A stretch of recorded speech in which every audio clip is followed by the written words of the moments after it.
কলকাতায় বাংলাদেশের ডেপুটি হাইকমিশনের সামনে উগ্র হিন্দুত্ববাদী একটি জঙ্গি সংগঠনের বিক্ষোভ মিছিলে জাতীয় পতাকার অবমাননা ও প্রধান উপদেষ্টার কুশপুত্তলিকা পোড়ানোর ঘটনার প্রতিবাদ করে তীব্র নিন্দা জানিয়েছে বাংলাদেশ। ২৯ নভেম্বর এ সংক্রান্ত একটি সংবাদ বিজ্ঞপ্তি প্রকাশ করেছে পররাষ্ট্র মন্ত্রণালয়।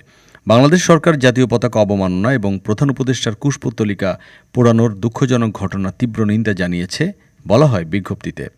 সনাতনী জাগরণ মঞ্চের মুখপাত্র ও নৈতিক স্খলনের জন্য ইসকন থেকে বহিষ্কৃত চিন্ময় কৃষ্ণ দাসকে গ্রেফতারের প্রতিবাদ এবং নিঃশর্ত মুক্তির দাবিতে গতকাল বৃহস্পতিবার কলকাতায় বাংলাদেশ ডেপুটি হাইকমিশনের সামনে বিক্ষোভ মিছিল করে বঙ্গীয় হিন্দু জাগরণ মঞ্চ নামক অখ্যাত একটি হিন্দুত্ববাদী সংগঠন। বাংলাদেশ সরকার গভীর উদ্বেগের সঙ্গে লক্ষ্য করেছে যে গতকাল বিকেলে কলকাতায় বাংলাদেশের ডেপুটি হাইকমিশনের বাইরে বঙ্গীয় হিন্দু জাগরণ নামক একটি হিন্দু সংগঠন সহিংস বিক্ষোভের আয়োজন করে। বিক্ষোভকারীদের বড় একটি দল পুলিশ ব্যারিকেড ভেঙে ডেপুটি হাইকমিশনের সীমানায় প্রবেশ করলে বিক্ষোভ সহিংস রূপ নেয়।